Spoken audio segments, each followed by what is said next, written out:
Right, I think we are about ready to kick off our next and final talk in Talk Room 1 for today.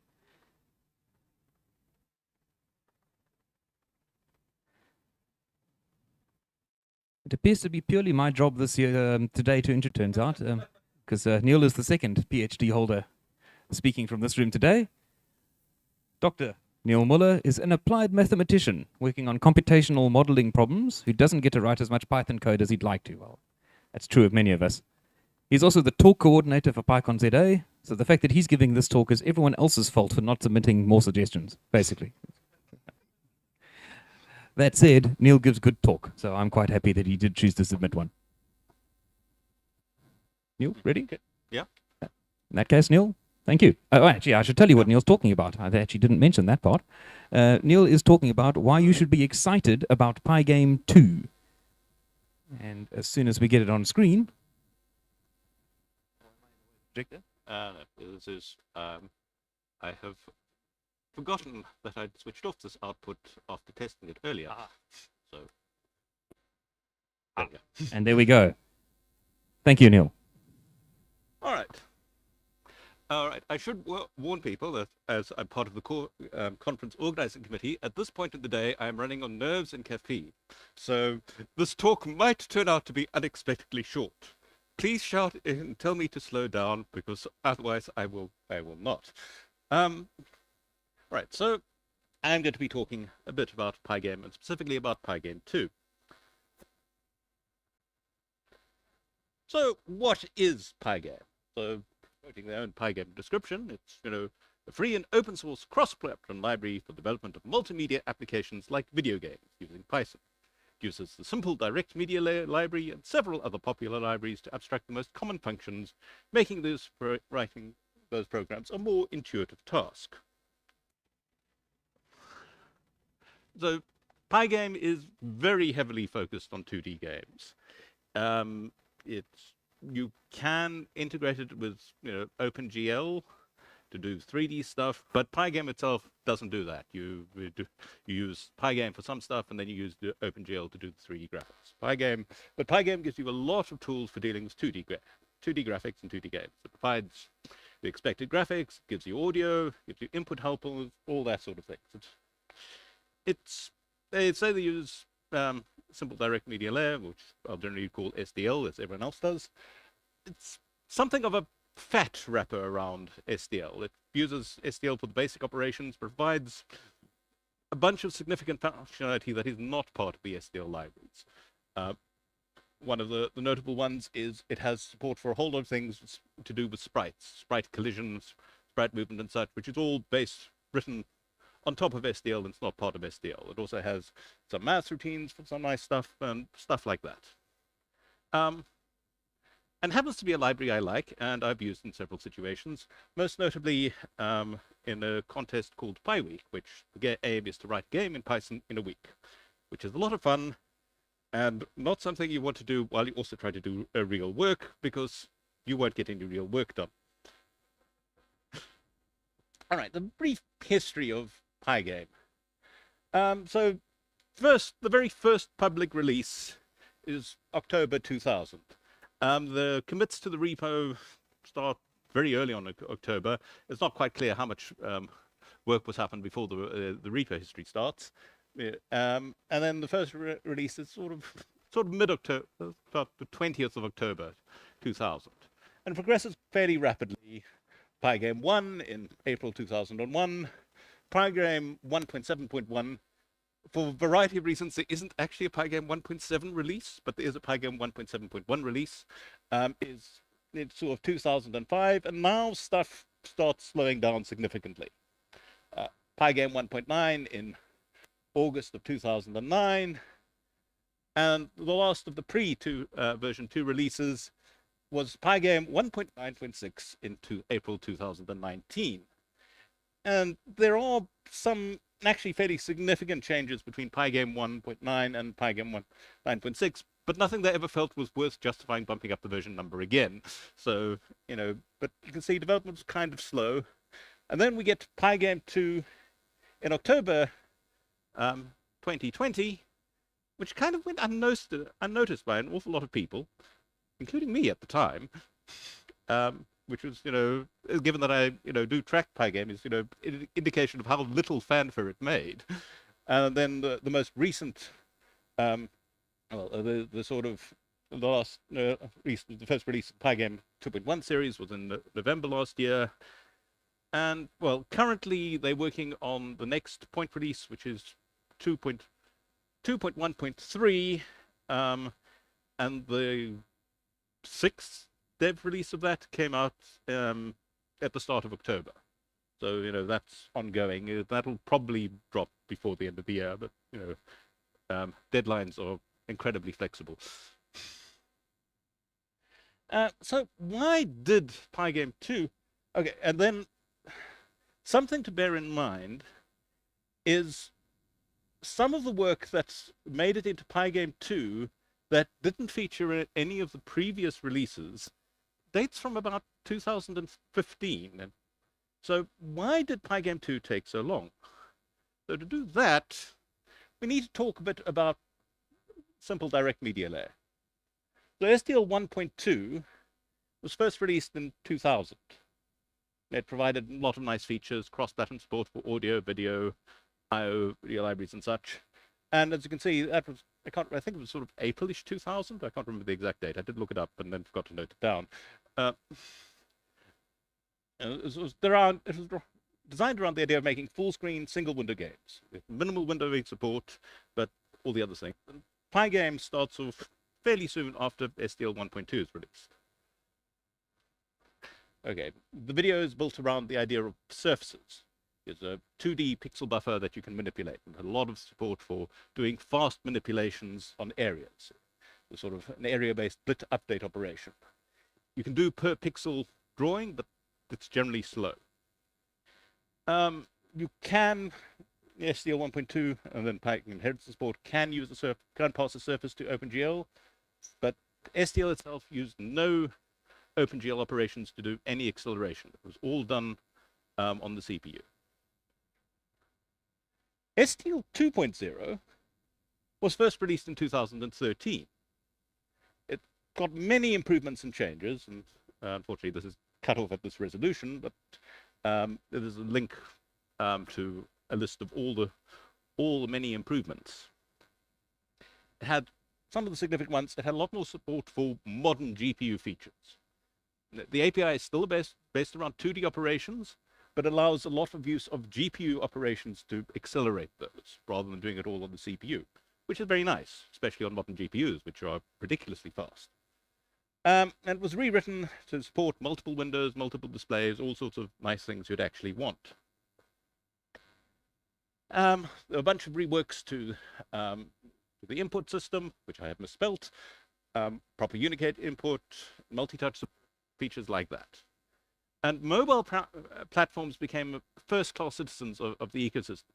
For SDL 1.2, people ported it to Android, but it wasn't sort of officially supported. For 2.0, it's sort of officially supported. Android, iOS, officially supported platforms. Stuff generally works out of the box. It did not in any way attempt to maintain backwards compatibility with 1.2. So there's quite a long list of stuff you need to do to port from 1.2 and 2. For a bunch of stuff, it's mechanical, but there are a bunch of things you do need to change. PyGame, there was extensive work needed to support the SDL2 changes. The fat wrapper approach meant that the changes were far more reaching than many initially anticipated. It wasn't something to do, it was just purely mechanical, because you had to rewrite then a lot of code that was built on top of assumptions about how SDL worked to change it and update it to get those to work correctly. And then, because on the C level, you can maintain multiple libraries fairly easily. Different versions, different symbols, different shared object names. Python has many nice features, but its support for multiple versions of modules with the same name is not one of them. So they didn't want to rename the module to something else, because, for obvious reasons and lots of Google history. So they wanted to keep things backward compatible. And given that SDL2 isn't, that's a bunch of work on the PyGame side.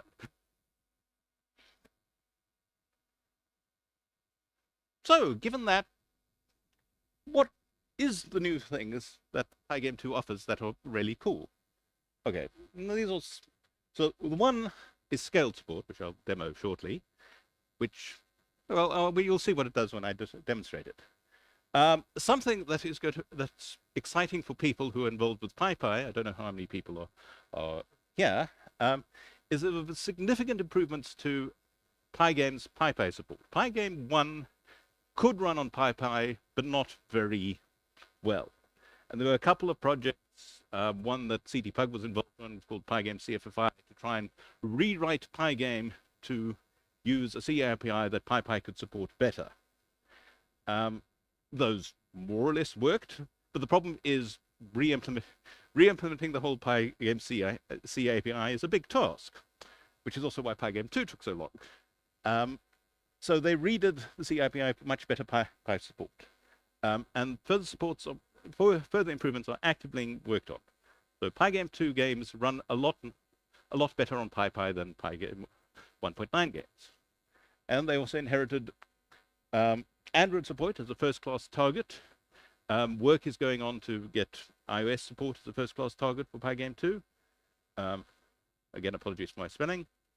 Also quite nice for people packaging stuff is there's much better support for, that should be PyInstaller and CX Freeze in PyGame 2, so it's much easier to package up a game as an application that you can distribute easily. A very large number of annoyances and minor bugs in PyGame were fixed. And there's support for SDL2 and its new features, the multi-touch support, multiple windows, and all the rest of it. So I've spoken for a while. To show off. Okay. So I have two windows open here, and I can't type.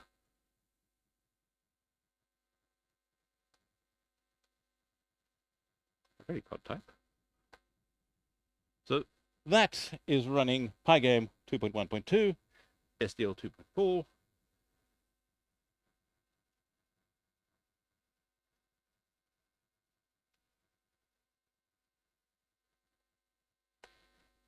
And this one's 1.9.6. So we have both versions. So backwards compatibility, how good is it? All right. So also, because I want to show off, this is a game myself and a few friends wrote. A surprising number of us also involved in organizing PyConZA at various years. Clearly don't write PyGame games. It makes you organize Python conferences. That's the wrong specification. But this is a point-and-click adventure game we wrote.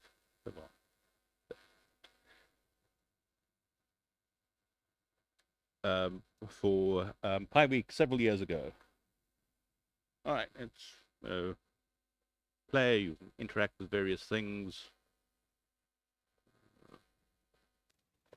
And, you have the usual puzzles of a point-and-click adventure game. And that works as you would expect on, on PyGame 1.9.6, which is what it was written for.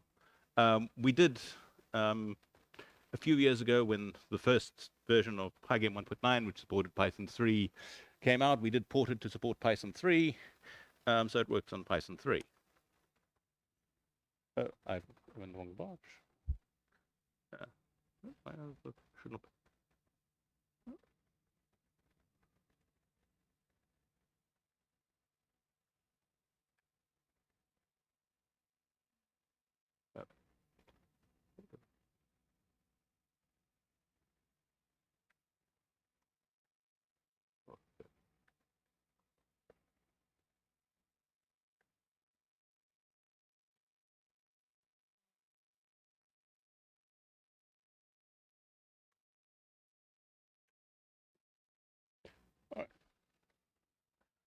All right.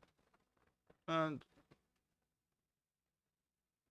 behaves exactly the same with PyGame 2. So the backwards compatibility is pretty good.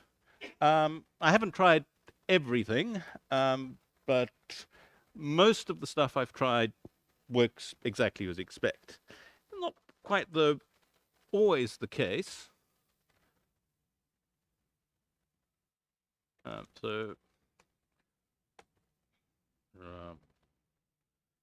So this is a very simple little PyGame program. We have the usual bunch of stand-up. We create a window.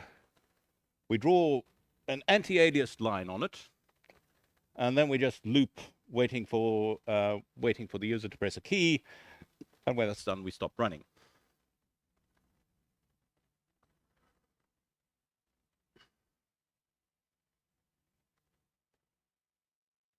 And yeah, we have a line.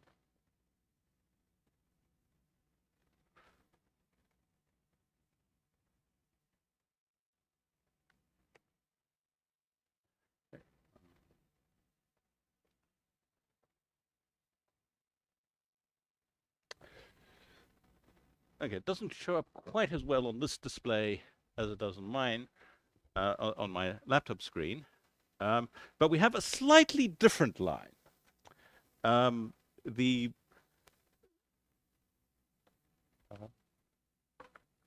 say a better way of sort of position those two so it's sort of clearer.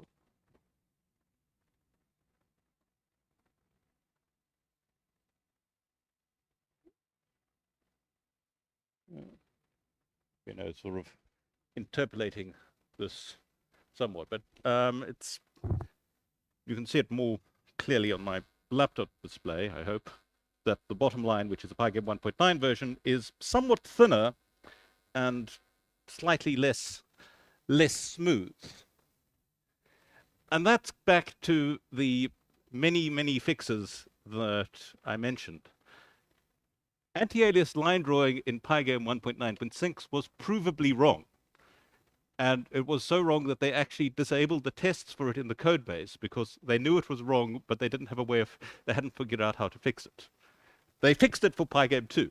So in that case, but various people have written games depending on the old incorrect behavior. So some games look different in occasionally slightly weird ways because now the code is doing the right thing.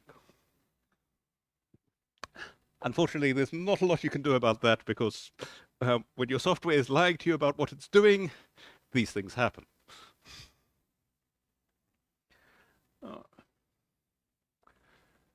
Okay. All right. Okay. So the other thing is, let's talk about scaled mode. All right. So I have a small window. Oh, I'm losing. Okay, that's probably why the display is going there, because it's not. I'm not getting colors through correctly. That's weird, because that should be cyan, not purple. Something about the whole thing going on. But all right, I have a window with a circle in it. It's basically the same code as the. It's basically the same code as the AA line example, except now I'm drawing a circle, not a line, and also I'm using a smaller display. Okay, but I want to go for the old school computer game feel, so I want this to be full screen. All right. PyGame. It's easy when you can type.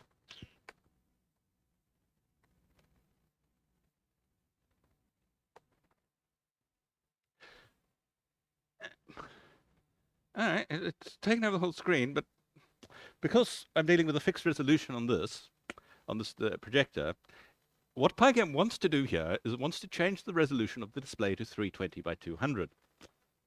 It can't. So now I have a full screen, but tiny little usable area. Not so much the old school game experience I was after. And because it's doing it by changing resolution, there's nothing I can do about that with PyGame 1.9.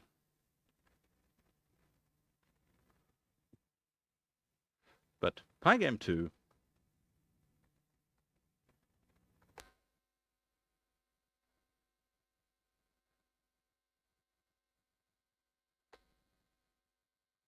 Now, that's what I wanted. And that is, PyGame 2 is using SDL's rendering to automatically do the scaling of a 320 by 200 window to the resolution that the display supports. I'm no longer changing the display resolution, I'm scaling the surface to match the resolution I have. Okay, and because it's scaling up quite a lot, it's a little bit jagged and such, but it's pretty good. And to show that it also does that for input,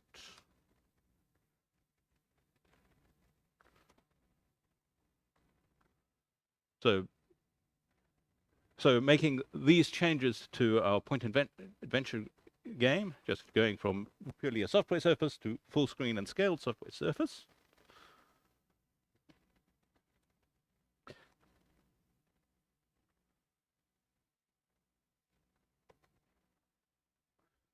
And now I have a nice full screen version of the game. And it has automatically scaled up the input as well. So I have made no changes to my code other than saying it scale it, and everything works as it did before, and it's still handled, it automatically converts, it not only scales the output, it also scales any input you receive, so you do working in the same coordinate system you were before you decided to scale the input. That's all pretty nifty.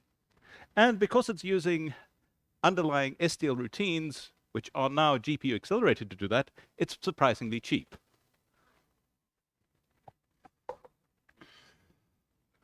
Do I have anything else I want to show at this point? Yeah. Okay. All right, as I mentioned, that there's sort of support for SDL2 features. Generally, that stuff works quite well. This, though, is at the moment very much a direct wrapper around the underlying SDL2 code and implementation. And the API is, because of that, subject to change. The developers aren't happy with how the API currently looks and are actively trying to change it, but you can get at everything there. So it's likely that the code I'm going to show you will still work on future releases, but there'll be better ways of doing it later on. One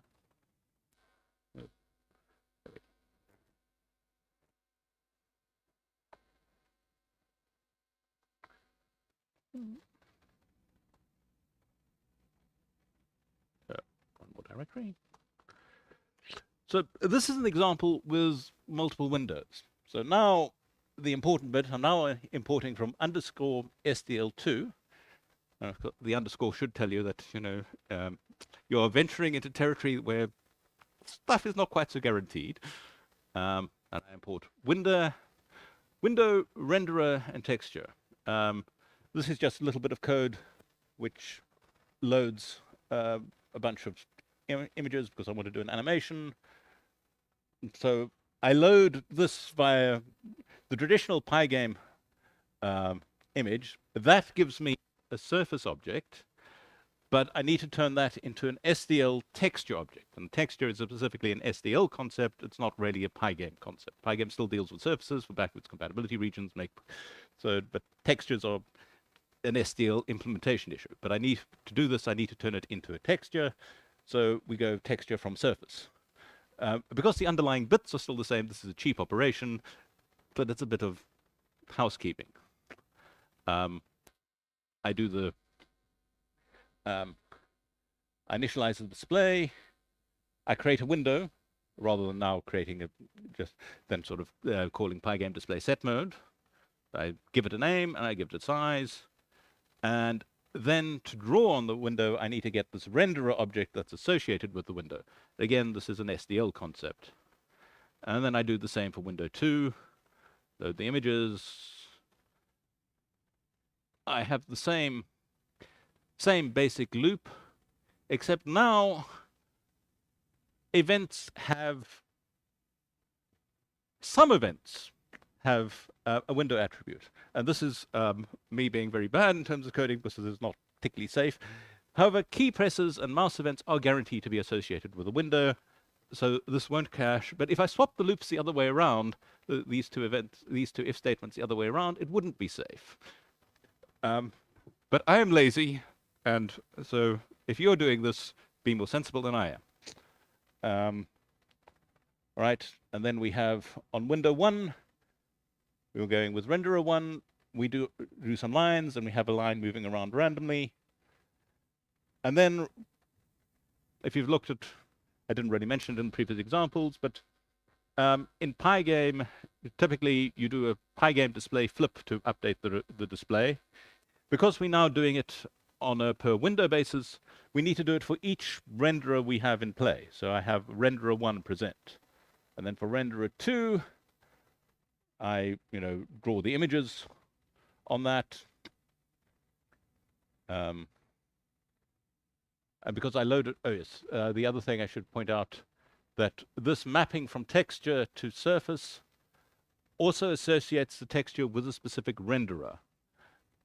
So these images I've loaded, because of that conversion, I can only draw them on window 2. I can't draw them on window 1 without doing more footwork, which is sometimes a bit of an annoyance. But then I go through images, and I call the draw method to draw them at a position, and then I present present in window 2. So how does that look?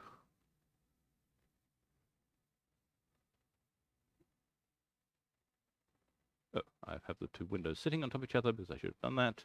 So I have my window 1, which is looping through an animation of various buttons, and I have the window 2 doing that, and I have window 1, which is drawing a sort of a moving line.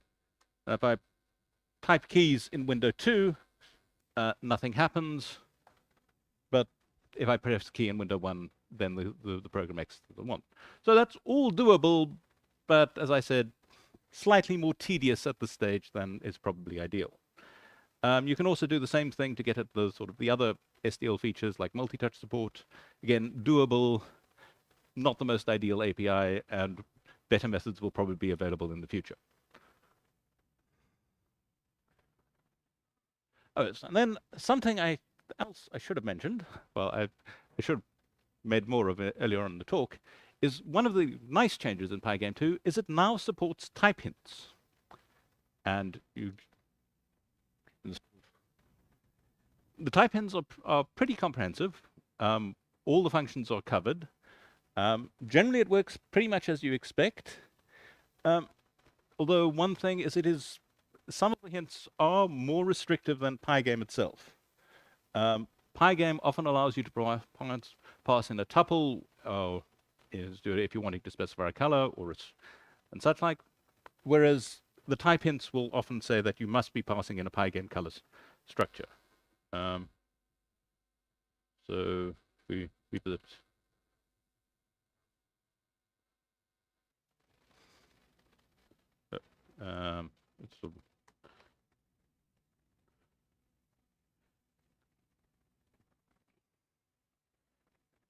I mean, if you look at this example here, I'm passing this as a PyGame color, and there I'm passing it through as a tuple, and as you saw, that actually worked fine.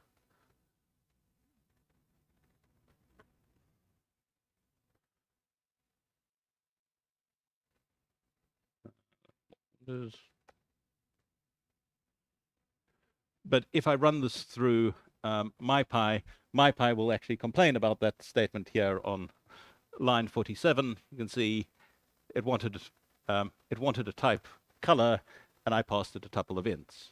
So even though PyGame accepts that the type hints are more restrictive, probably a good thing, but also it's a bit annoyance if you're used to being lazy. All right.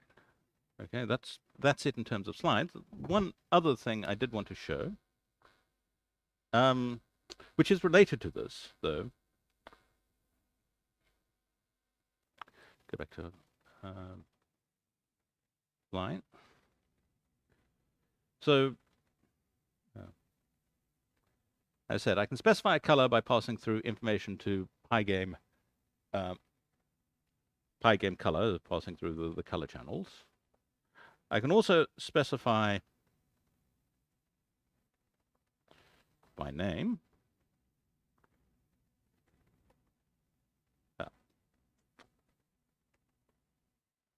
And that works.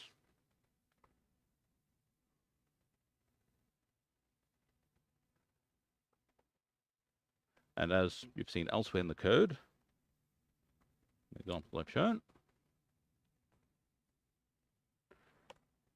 I can just pass the tuple. But with PyGame 1.9,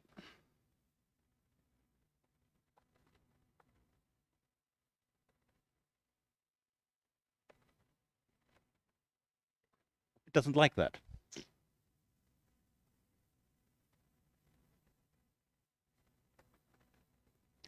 Whereas PyGame 2 is quite happy with that, which is actually kind of nice in a bunch of places where you wanting to just use colors once and pass them by name rather than, and you don't want the overhead of, especially when you're dealing with something where you're wanting to pass in 4 or 5 colors, wrapping everything around PyGame color gets long. So just being able to use the string names is actually quite nice. And, well, at least that's why I'm excited about PyGame 2. And those are, because I'm obviously the most intelligent person in the room, those are the reasons you should be excited about PyGame 2. Thank you for your attention.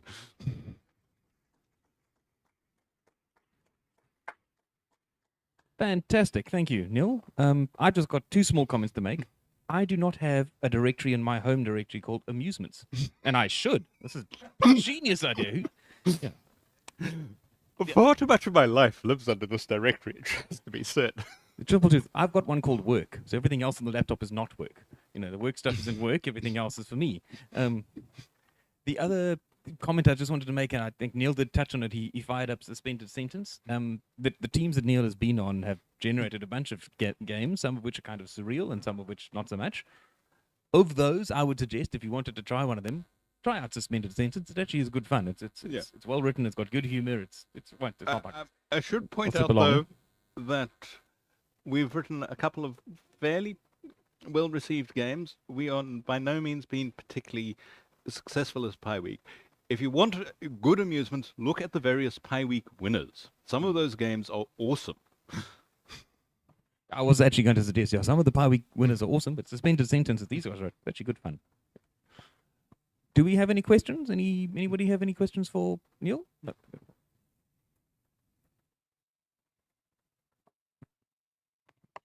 Yeah, thank you. So I want to ask, if I wrote like an Android app from like PyGame, like a subset of PyGame, will it be like scalable to all the devices, like responsive to, as you showed, like the scaling part?